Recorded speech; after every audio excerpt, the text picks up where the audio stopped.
नमस्कार, मैं हूं मदन सिंह और आप देख रहे हैं न्यूज बायोस्कोप। योग शिक्षिका राफिया नाज ने आज बीजेपी का दामन थामा है और इस वक्त हमारे साथ मौजूद हैं राफिया। राफिया का नाम काफ़ी सुर्खियों में रहता है क्योंकि जब से योग की शुरुआत की थी उसके बाद कई तरह के हमले इन पर हुए, इनके घर पे हमले हुए और उसके बाद इन्होंने योग को नहीं छोड़ा। लेकिन आज फिर एक बार इन्होंने बीजेपी का दामन थामा है और ये अल्पसंख्यक समुदाय से आते हैं। इनसे ही जानते हैं कि ये डिसीजन कैसे लिया और बीजेपी ही इनको क्यों पसंद आया। राफिया जी, आपसे लगातार बातचीत होती रहती थी योग के माध्यम से, लेकिन कई चीज़ें हमने देखी थी कि घर पे हमला, गाड़ी पर हमला, कैसे सामना होगा।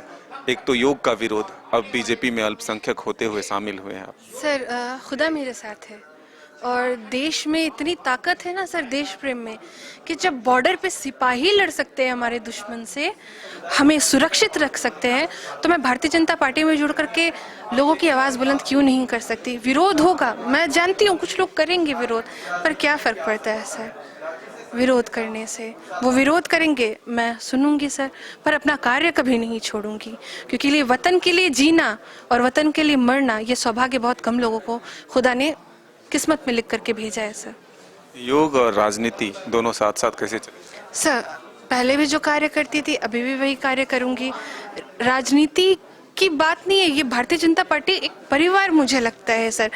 देखिए, अगर आप सिंगल वे में कार्य करेंगे तो क्या होता है कि आप जो यूनाइट होकर के कार्य कर सकते, एक मुट्ठी बंद मुट्ठी जो कार्य कर सकती, वो सिंगल वे में आप उतना कार्य नहीं कर सकते हैं सर। तो जो हम भारतीय जनता पार्टी से यूनाइट होकर के कार्य करेंगे और साथ ही साथ जो राज्य है हमारा झारखंड राज्य, इसके जितने जिले हैं, जितने प्रखंड हैं, उन सभी में जाके मुफ्त योग शिविर मैं खुद लगाऊंगी। और सर कब तक बोलूं कि आप लगाइए शिविर, आप अनाथों की आवाज़ बुलंद करिए, आप महिलाओं की आवाज़ बुलंद करिए। हम क्यों नहीं आगे आते, हम क्यों नहीं कर सकते हैं सर। हम भी तो युवा हैं और युवा को अगर पलट देते हैं तो वो वायु होती है। और सर जो विरोधी ताकत है सर, ये जो वायु है ना सर देश प्रेम की, वो ऐसी वायु है सर कि उन सारी विरोधी शक्तियों को वो खत्म कर देगी सर। क्या लगता है कि आपको बीजेपी का साथ मिलेगा तो आप योग को भी और आगे बढ़ाएंगे? जी सर, बिल्कुल। योग, क्योंकि हमारे प्राइम मिनिस्टर ऑफ इंडिया माननीय नरेंद्र मोदी जी ने योग को एक अंतर्राष्ट्रीय योग दिवस के रूप में मान्यता दिलवाई है सर।